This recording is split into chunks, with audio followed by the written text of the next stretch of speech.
샬롬, 비전 통독 4주차 사사기 1장에서 사무엘하 10장까지 사사기 룻기 사무엘 상하의 개관입니다. 사사기 개관입니다. 사사기는 어떤 책입니까? 사사기는 하나님의 통치에 관한 이야기입니다. 사사기의 구조는 직분으로 보는 것이 좋습니다.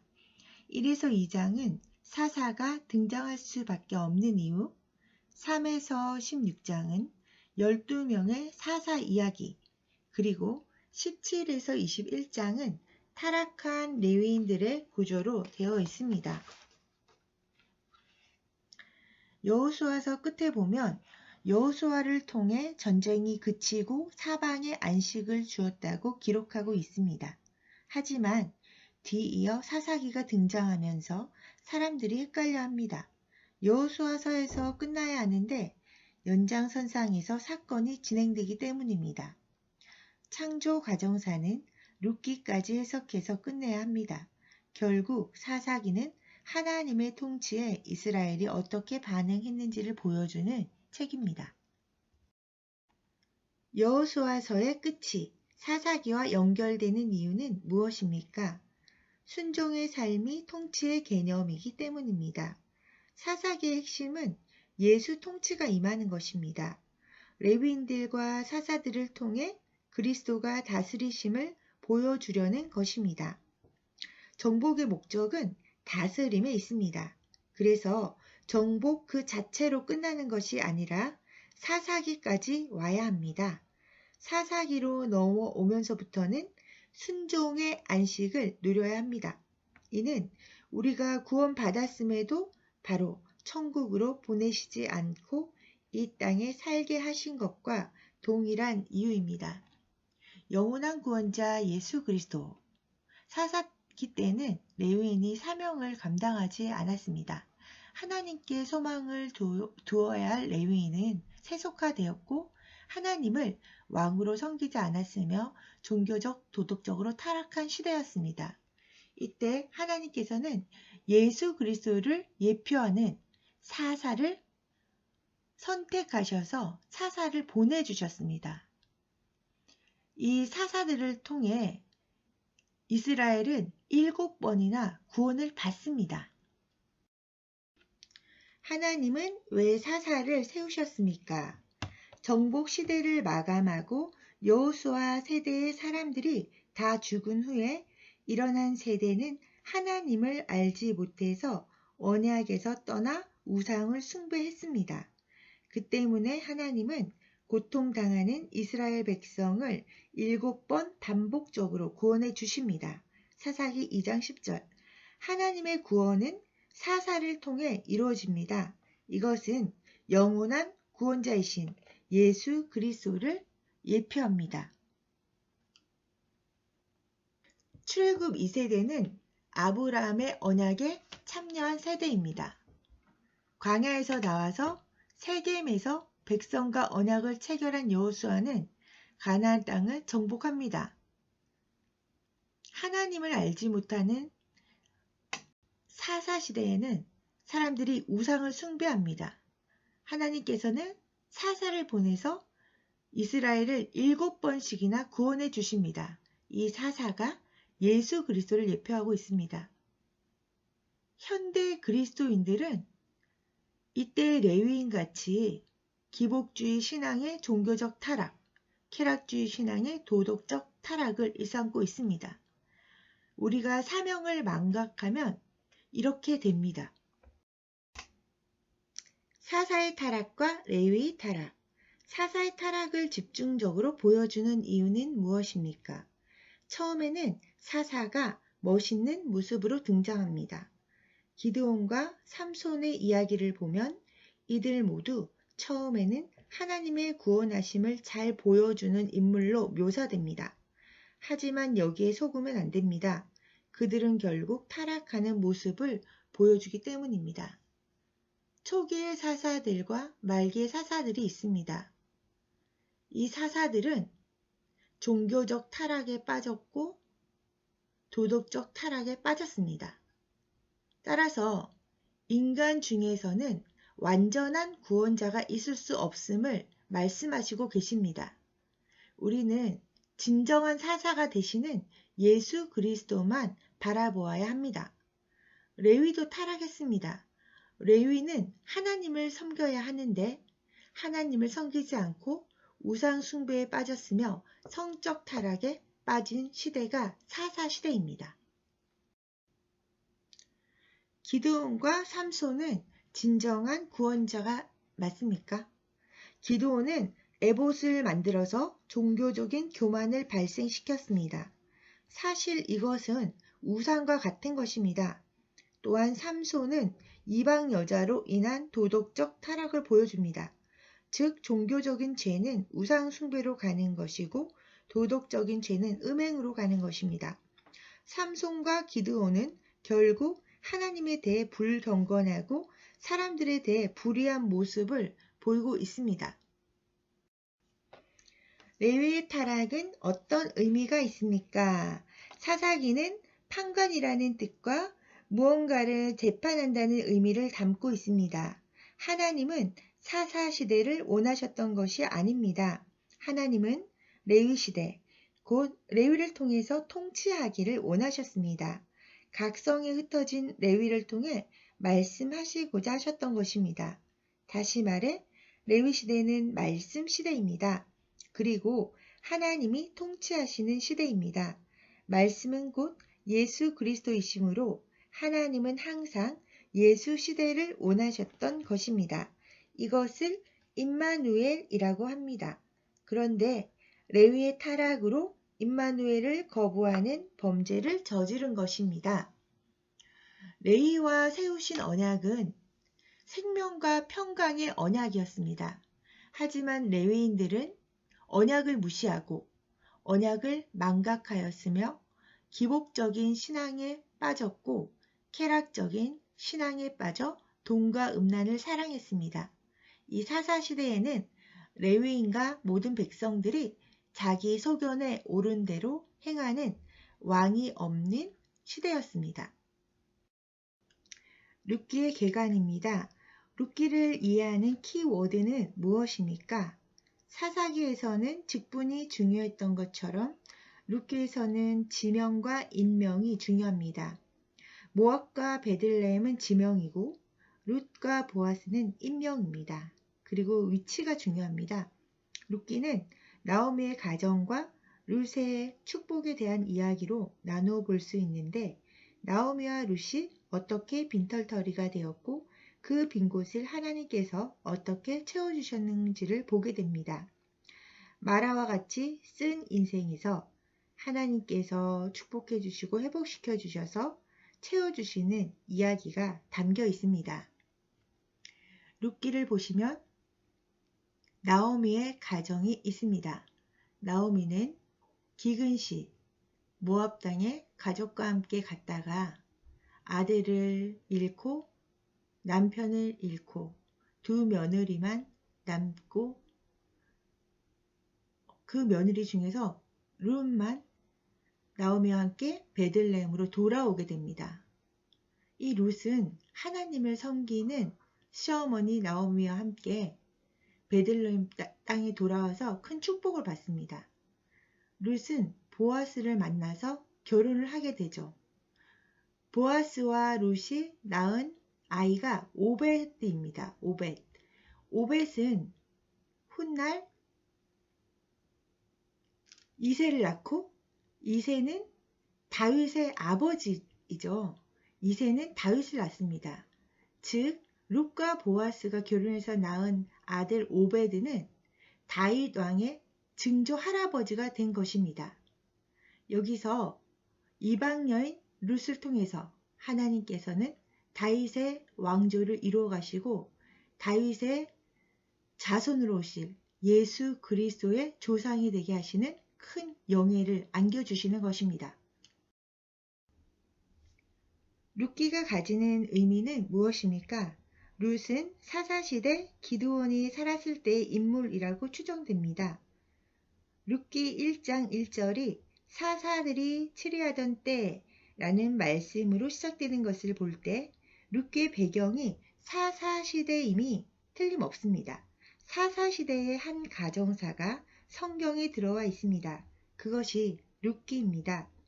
나오미와 룻이 가정사를 통해서 영혼의 기업을 어떻게 물을 것인지에 대한 예표를 보여주고 있습니다.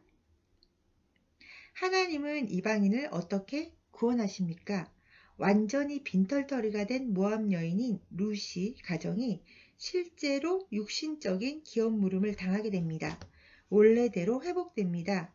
그 모양새를 통해서 룻이 보아스와 결혼한 것처럼 우리가 그리스도와 결혼할 때 영혼의 기업, 생명의 기업을 그리스도가 물어주십니다. 회복시켜 주십니다. 그래서 옛사람의 형상은 날아가고 새 사람, 곧 하나님의 형상으로 회복시켜 주시는 것입니다. 원래 우리를 만드셨던 그때, 곧 창조의 목적으로 되돌려 주시는 것입니다. 이 내용을 룻기에서 발견하셔야 합니다.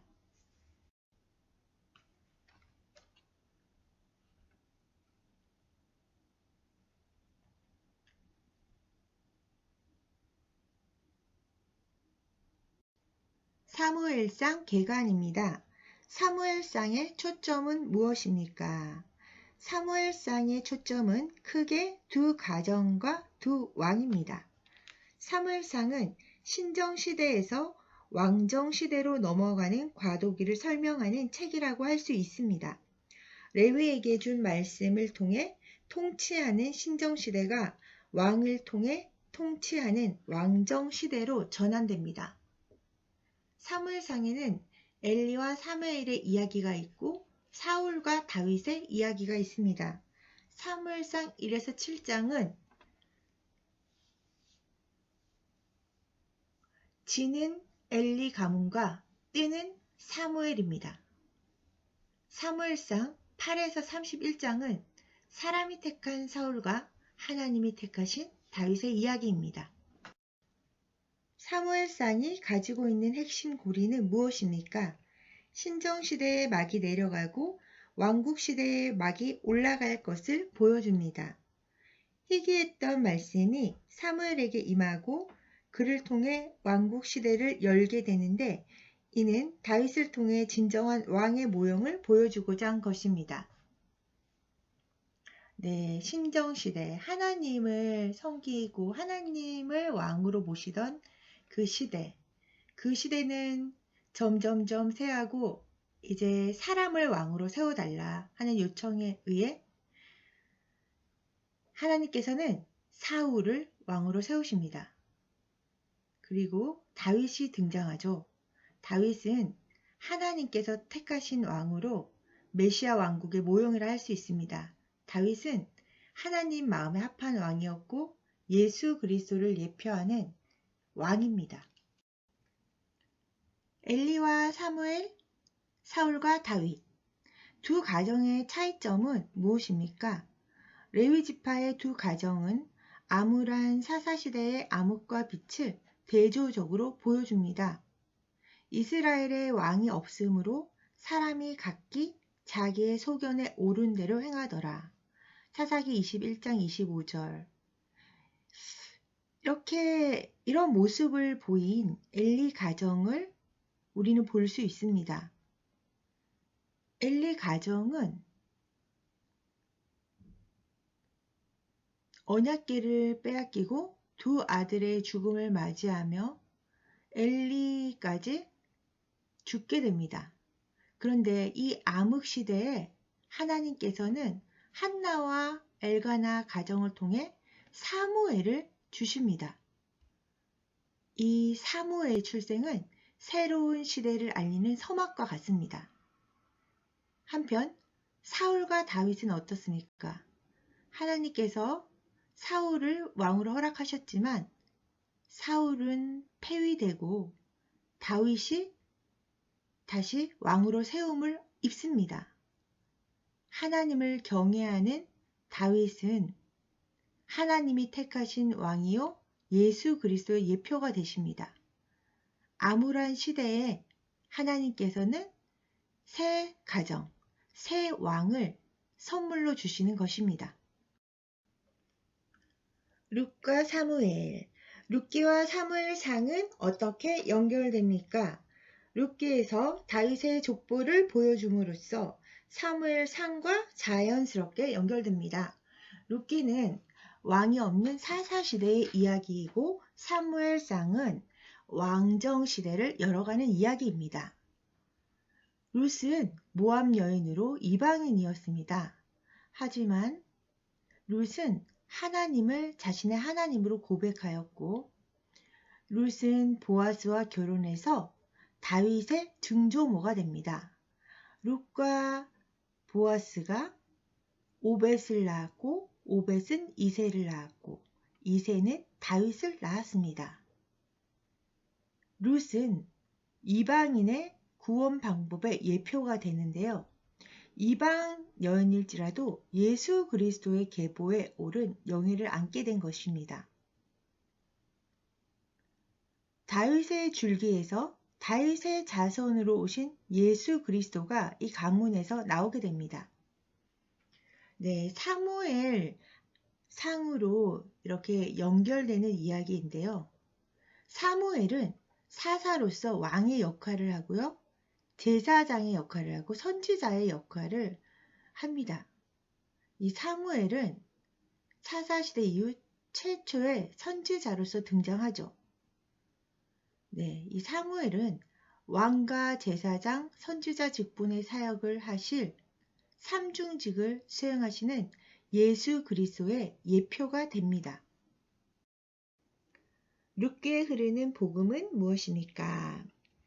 룻기의 시대적 배경을 사사시대 중기로 보려는 특별한 이유가 있다면 극심하게 돌아가는 사사시대의 상태를 설명하려는 것입니다. 그리고 룻기를 통해 희망과 소망이 있음을 보여주려는 것입니다.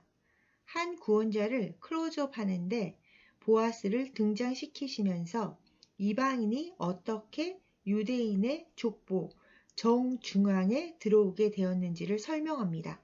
이것은 죄인인 우리가 어떻게 예수님과 혼인해서 구원의 정중앙에 들어오게 되었는지에 대한 예표가 됩니다. 종교적, 도덕적, 진리의 기준이 없는 혼란의 시기 사사시대 때 베들레헴에 살던 나오미 가족은 모압 땅으로 건너가게 됩니다. 모압 땅에서 아들과 남편의 잃은 나오미는 다시 룻과 함께 베들레헴으로 돌아오게 됩니다. 여기서 모압 여인 룻을 만나서 며느리를 삼고 베들레헴에 돌아오게 되죠. 풍족했던 나오미는 빈털터리가 돼서 괴롭고 씁씁한 마음으로 다시 돌아오게 됩니다. 나오미의 원래 뜻은 기쁨과 희락이라는 뜻입니다. 하지만 이러한 기근 가운데 모든 것을 잃는 경험을 통해서 나오미는 스스로를 마라라고 말합니다. 괴롭고 씁씁하다는 뜻의 마라입니다.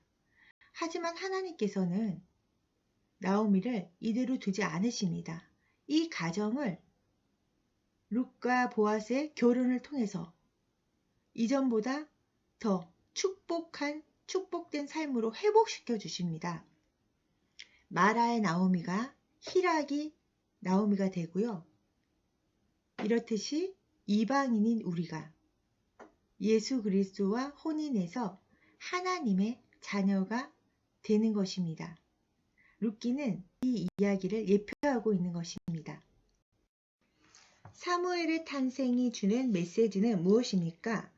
에브라임 산지, 사사기 17장 1절, 19장 1절이 주는 메시지가 있습니다.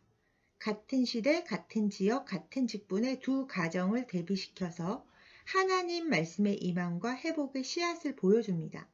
한나의 기도로 태어난 사무엘을 통해 왕을 세우게 되는 것입니다. 동시대는 사사시대를 말하고 동지역은 에브라임 산지를 말합니다.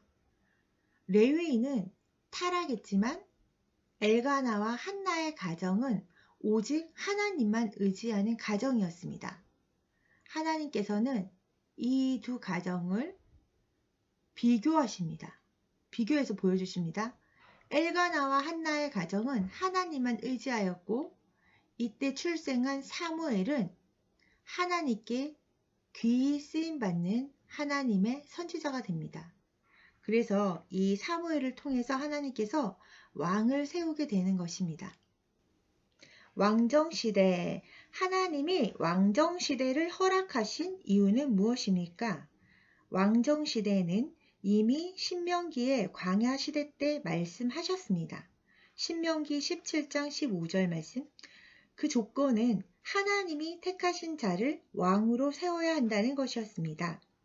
성경에 기록되지는 않았지만 메시아 왕국을 세우시려는 목적입니다. 그런데 사울과 다윗, 곧 사람이 택한 왕과 하나님이 택하신 왕으로 나뉘게 됩니다. 선택의 기준이 누구인지에 초점을 맞춰 읽어야 합니다. 사울 왕, 사람들이 요구하는 왕의 기준은 무엇입니까? 사람이 생각한 왕정 제도는 힘 있는 자를 왕으로 세우는 것입니다. 잘 먹고 잘 살려면 그렇게 해줄 힘 있는 사람을 왕으로 세워야 하기 때문입니다. 사람들은 사울이 그런 인물이라 여겼던 것입니다. 인간이 생각한 왕정 제도의 목적은 인간이 통치하는 나라를 세우는 것입니다. 이는 하나님을 배제시키는 행위입니다. 사울의 불순종의 내용은 무엇입니까? 사무엘상 13에서 15장에는 두 개의 전투가 등장합니다. 사울은 이 전투에서 하나님을 왕으로 인정하지 않는 행동을 함으로써 하나님의 분노를 사게 됩니다. 결국 이스라엘 모두가 사울을 통해 하나님을 대적한 것입니다. 사울의 불순종은 제사장의 영역을 침범한 것과 선지자의 예언을 무시하여 아말렉을 진멸하지 않고 전리품을 모두 챙긴 것입니다. 하나님께서는 사울에게 말씀하십니다. 순종이 제사보다 낫다. 사울은 하나님께 드리려고 전리품을 남겨놨다고 말했습니다. 하지만 하나님께서는 말씀하십니다. 하나님이 진멸하라 하신 것을 모두 진멸하지 않은 사울 왕에게 순종이 제사보다 낫다고 말씀하십니다. 불순종의 제사는 자신을 위해서 우상을 섬기는 것과 같습니다. 사울과 다윗, 왕을 구한 것이 왜 악입니까? 왕을 구하는 것은 불신앙입니다. 보이지 않는 하나님이 아니라 보이는 사람을 왕으로 달라는 요청입니다. 그들은 세상의 왕을 구했기 때문에 악한 것입니다. 잘 먹고 잘 살려고 왕을 구하는 것은 곧 그들 스스로 잘 살아보겠다는 교만이요. 자기 스스로 하겠다는 그 모든 것이 교만입니다. 자기 스스로 뭔가 잘 해보겠다는 것입니다. 하나님을 배제하는 것입니다. 그렇다면 하나님께서는 왜 왕을 허락하셨을까요? 네, 하나님께서는 백성들이 스스로는 구원이 불가능하다는 것을 깨닫게 하시려는 것입니다. 왕정 시대는 호세아 때 멸망하게 됩니다. 내가 분노함으로 내게 왕을 주고 진노함으로 패하였노라. 호세아 13장 11절 말씀. 네, 사울은 자신을 위해 하나님을 사용하는 옛사람의 모습입니다. 네, 죄와 사망의 법, 육신의 정욕을 따르는 삶을 살았습니다. 행동의 기준은 자기 생각입니다. 그리고 자신의 왕권을 유지하기 위해서 기름 부음 받은 왕 다윗을 죽이려고 합니다. 이에 반해 다윗은 하나님 말씀에 자신을 복종시킨 새 사람의 모습입니다. 생명의 성령의 법, 은혜의 법을 따르는 삶을 살았습니다. 그리고 다윗의 행동의 기준은 항상 하나님의 말씀이었습니다.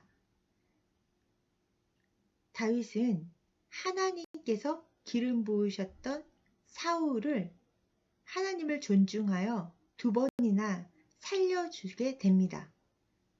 네, 여기서 보면은 사울과 다윗은 판이하게 다른 삶을 살았던 왕인 것을 알 수 있습니다. 사울과 다윗의 차이는 무엇입니까? 이스라엘의 왕은 하나님, 곧 말씀이십니다. 그런데 사무엘상을 보면 다윗은 말씀을 기준으로, 사울은 자신의 생각을 기준으로 말을 한다고 기록되어 있습니다. 그래서 사사기와 룻기를 지나 사무엘상이 등장하면 사사기와 룻기에 있는 이야기를 두 사람이 대변하는 모양새를 가집니다. 사울은 사사시대와 같이 자기의 생각을 말한다고 쓰여 있고, 다윗은 룻과 같이 하나님의 말씀을 기준으로 말한다고 쓰여 있습니다.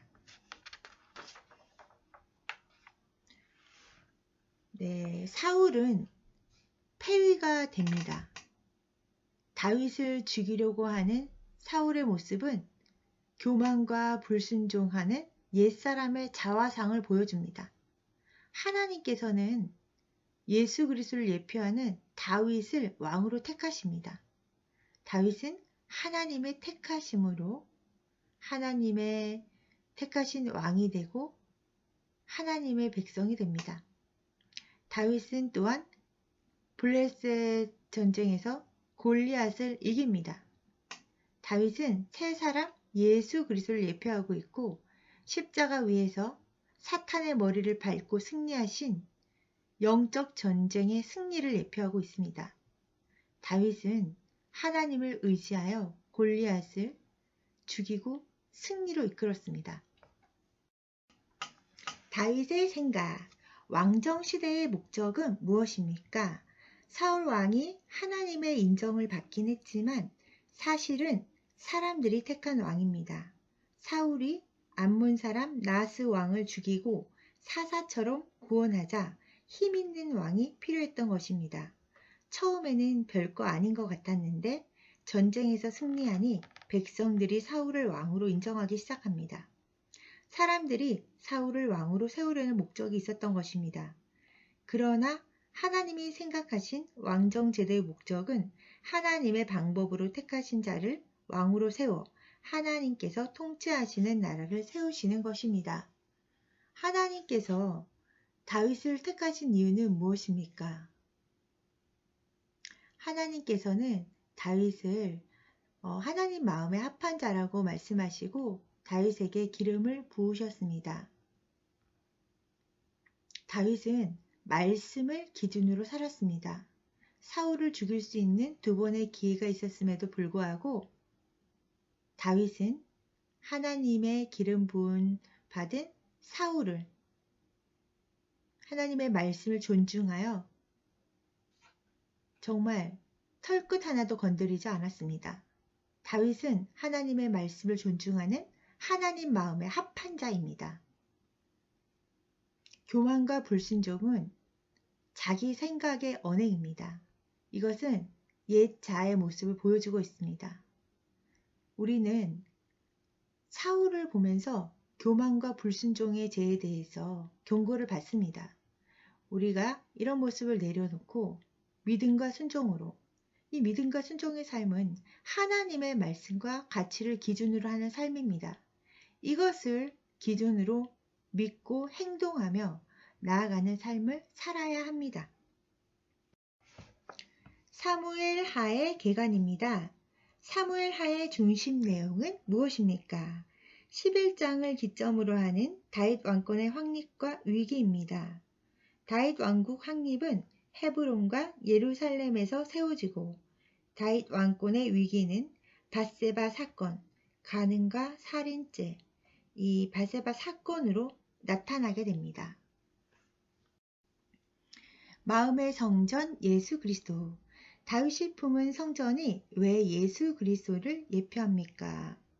요한복음 2장 21절, 요한 1서 4장 13절, 고린도전서 3장 16절, 에베소서 2장 22절 등을 통해 예수 그리스도가 참 성전이시고 우리가 그의 성전임을 말씀하고 계십니다. 다윗이 품은 마음의 성전은 예수 그리스도의 구속으로 인해 완성될 참 성전의 예표입니다. 다윗 왕은 헤브론에서 7년 6개월을, 예루살렘에서 33년을 통치한 왕입니다. 다윗 왕은 마음에 성전을 품은 왕입니다. 참 성전이신 예수 그리스도의 예표가 된다는 것입니다. 네, 다윗이 범죄한 사건이 있습니다. 간음과 살인죄를 저질렀죠. 이것이 왕권의 위기를 가져옵니다. 하지만 하나님께서는 다윗에게 확실한 은혜를 약속하셨습니다. 다윗은 범죄를 통해 버림받는 것이 아니라 범죄를 통해 아들로서 징계를 받음으로써 하나님 앞에 회개하고 돌아왔을 때 하나님께서는 다윗을 회복시켜 주십니다. 이것을 통해 우리는 하나님 자녀를 회복시키시기 위해 징계하시고 아들로 대우하시며 확실한 은혜를 베푸시는 것을 알 수 있습니다. 다윗 왕권의 확립. 사무엘하 1에서 10장. 다윗은 헤브론에서 7년 6개월을, 예루살렘에서 33년을 통치하였습니다. 헤브론은 아브라함의 언약 장소이고 갈렙에게 약속하신 땅입니다. 그리고 다윗이 왕이 된 땅입니다. 아브라함의 언약을 연결짓는 징표입니다. 네, 예루살렘은 이삭의 번제 장소이고 유월절 제사를 지낸 곳이고, 네, 솔로몬 성전이 세워진 곳이고 훗날 예수 그리스도가 십자가에 돌아가신 곳입니다. 다윗의 왕권은 확립되어서 이 다윗의 왕권의 확립은 메시아 왕국의 왕권으로 오실 예수 그리스도를 예표하고 있습니다. 네, 사무엘하 11에서 24장에서는 다윗 왕권의 위기를 설명하고 있습니다. 성전을 마음에 품은 다윗 왕이 범죄를 했습니다. 네, 간음과 살인죄를 저질렀죠. 하지만 하나님께서는 징계하심으로써 하나님 아버지로서의 사랑을 보이십니다. 따라서 다윗은 믿음으로 순종하는 법을 배우게 됩니다. 하나님의 자녀라면 마음의 성전을 품은 하나님의 자녀일지라도 세상 유혹에 범죄할 수 있습니다. 이럴 때 하나님께서는 우리를 버리지 아니하시고 아들로서 징계하시고 사랑을 보이신다는 것을 알고 우리가 하나님께 회개하며 믿음으로 순종하는 법을 배워야 합니다.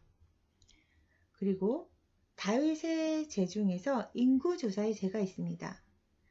이것은 재앙의 위기를 초래합니다. 이때 이 재앙 때 다윗은 번제와 화목제를 드림으로써 아라우나 타작마당에서죠 하나님께 회복을 받습니다. 여기가 훗날 솔로몬 성전이 지어지고 예수 그리스도의 십자가 사건이 발생한 그 곳입니다. 이것은 이삭의 번제 사건과 최초로 연결되죠. 그래서 여기가 예루살렘입니다. 예루살렘에 세워줄 예수 그리스도의 십자가를 생각하게 되죠. 그래서 다윗은 예수 그리스도를 예표하는 왕이심을 또 생각할 수 있습니다. 다윗의 왕권. 다윗 왕국을 설명하는 핵심은 무엇입니까? 사울은 전쟁에 승리하기 위해 하나님의 궤를 마음대로 사용하다 블레셋에게 빼앗겼지만 다윗은 왕권이 확립되자 하나님의 궤를 다윗성으로 옮겨옵니다. 이는 언약 중심, 말씀 중심, 성전 중심의 통치를 펼친 다윗을 보여주고 있습니다. 다윗은 하나님이 택하신 왕이고 믿음으로 순종하는 새 사람의 왕국입니다. 다윗은 마음의 성전을 품은 왕입니다. 왕권 확립 후 하나님의 계를 다윗성으로 옮겨옵니다. 언약으로 인해 새 사람의 왕국에 사는 자, 마음의 영원한 왕이신 예수 그리스도가 계셔야 하겠습니다. 헤브론이 가진 의미는 무엇입니까? 헤브론은 아브라함에게 땅을 주겠다고 하신 언약의 장소입니다. 창세기 13장 15절에서 18절. 그 후 갈렙이 소유한 것이고 여호수아 15장 13절. 다윗이 왕이 된 곳입니다. 사무엘하 5장 3절. 헤브론은 연합, 친구라는 의미입니다. 즉 하나님과 연합해야만 왕노릇 할 수 있다는 뜻입니다. 아브라함으로부터 갈렙까지 500년, 그로부터 500년 후 다윗이 헤브론에서 왕으로 등극함으로써 아브라함의 언약을 이어받게 됩니다. 이렇게 아브라함에게서 시작해서 다윗에게 이른 1000년 언약의 예표는 그로부터 1000년 이후 예수 그리스도를 통해 성취됩니다. 예루살렘이 가진 의미는 무엇입니까? 예루살렘은 아담의 언약과 아브라함의 언약이 성취된 곳입니다. 왜냐하면 여자의 후손을 주시겠다는 복, 시, 땅의 축복이 완전하게 이루어진 곳이며 다윗의 왕권이 확립된 곳이기 때문입니다. 성도의 왕노릇이 확립된 곳도 예루살렘입니다. 그 의미를 이해해야 합니다. 아브라함의 언약을 이어받은 약속의 자녀는 땅에 있는 예루살렘이 아니라 하늘에 있는 예루살렘 아래에 있다고 기록하고 있습니다. 갈라디아서 4장 25에서 26절. 약속의 자녀는 다윗이 마음의 성전을 품듯이 말씀을 통해서 예수 그리스도를 마음에 품어야 합니다. 다윗의 위기. 다윗의 위기가 보여준 영적 의미는 무엇입니까? 하나님의 은혜로 탄탄대로를 달리던 다윗에게 어두운 그림자가 비치기 시작합니다. 바로 밧세바를 범하고 그 남편을 죽이는 사건이 벌어진 것입니다. 그럼에도 불구하고 왜 다윗은 사울처럼 폐위되지 않았는가가 중요합니다. 이것은 사람의 행위가 아닌 오직 하나님의 은혜로만 구원받을 수 있음을 보여주기 위한 것입니다. 네, 다윗 언약에 대해서 잠시 읽어봤으면 좋겠습니다. 다윗 언약은 확실한 은혜의 언약입니다. 사무엘하 7장 13절에서 16절까지입니다. 그는 내 이름을 위하여 집을 건축할 것이요 나는 그의 나라 왕위를 영원히 견고하게 하리라. 나는 그에게 아버지가 되고 그는 내게 아들이 되리니 그가 만일 죄를 범하면 내가 사람의 매와 인생의 채찍으로 징계하려니와 내가 내 앞에서 물러나게 한 사울에게서 내 은총을 빼앗은 것처럼 그에게 빼앗지는 아니하리라. 내 집과 내 나라가 내 앞에서 영원히 보존되고 내 왕위가 영원히 견고하리라 하셨다 하라. 이 다윗의 언약은 정말 중요한 언약일 뿐만 아니라 큰 의미가 담겨 있습니다. 하나님께서는 자신의 이름을 위하여 집을 건축하시겠다고 말씀하시며 그의 나라 왕위를 다윗의 왕위를 영원히 견고하게 하리라고 말씀하셨습니다. 16절에 보면은 내 왕위가 영원히 견고하리라 하고 말씀하셨습니다. 하지만 실상은 다윗의 왕위는 400년을 넘지 못했습니다. 다윗의 다이너스티는 패망했습니다. 그러면 이것은 무슨 말씀일까요? 이것은 다윗의 자손으로 오신 예수 그리스도를 통한 그 예수 그리스도의 왕위를 이 다윗의 언약을 통해서 드러내고 있는 것입니다. 예수 그리스도의 그 영원한 왕위가 영원히 견고히 보존되고 이어지리라는 것을 말씀하고 계신 것입니다. 그리고 이 다윗의 언약에서 14절이 중요합니다. 이것은 다윗과 맺은 언약인데요. 이것은 아버지와 자식 간의 부자 간의 언약으로 맺어진 것입니다. 하나님께서는 다윗에게 아버지가 되어주시고 다윗은 아들이 된다는 것입니다. 아들과 아버지는 끊을 수 없는 관계입니다. 그래서 다윗이 죄를 범했을 때 하나님께서 채찍으로 징계하겠다고 말씀하십니다. 15절에 보면은 하나님께서 사울은 폐위시키셨죠. 사울과는 부자 간의 언약이 없습니다. 사울은 죄를 지었을 때 폐위되었습니다. 하지만 하나님께서는 다윗은 은총을 빼앗지 아니하시고 폐위시키지 않는다고 말씀하십니다. 이것은 다윗에게 약속하신 확실한 은혜의 언약이고 다윗의 자손 예수 그리스도께 이어지는 그런 언약이며 예수를 믿는 우리에게도 적용되는 부자 간의 언약과 확실한 은혜의 약속임을 기억해야 합니다. 네, 다윗의 범죄 사건이 보여주는 의미는 무엇입니까? 네, 다윗은 어디를 가든지 여호와가 이기게 하심으로써 부강한 왕국을 세우게 됩니다. 그런데 밧세바를 범한 간음죄와 그녀의 남편 우리아를 죽인 살인죄를 짓게 됩니다. 윤리적 기준으로 본다면 하나님에게 폐위당한 사울의 범죄가 오히려 가볍게 보임에도 불구하고 상대적으로 사울보다 더 무거운 죄를 진 다윗이 폐위를 당하지 않은 것은 그가 은혜의 언약 아래 있었기 때문입니다. 지금까지 예수 그리스도를 예표하는 다윗 왕의 모습을 보았다면 이제는 다윗의 범죄를 통해 사람의 행위로는 구원받을 수 없고 오직 하나님의 은혜로만 구원받을 수 있음을 보여주시려는 것입니다. 다윗의 회복. 다윗이 회복한 기준은 무엇입니까? 간음죄와 살인죄를 범한 다윗을 하나님이 다시 회복해 하시는 이유는 바로 하나님의 언약 때문입니다. 이 언약은 메시아 왕국의 건설, 즉 구원 계획을 실현하시기 위함이었습니다. 하나님의 구원 계획은 오로지 하나님의 선택하심으로 이루어지는 은혜입니다. 사사기부터 사무엘하까지의 핵심 내용입니다. 사사기는 기복적이고 쾌락적인 나의 옛사람이 죽는 것이고 룻기는 기업을 무르기 위해 인생을 비우는 것입니다. 사무엘상은 내 생각의 소견을 죽이고 하나님의 말씀을 살리는 것이고 사무엘하는 내 마음을 비우고 하나님의 말씀으로 채우는 것입니다.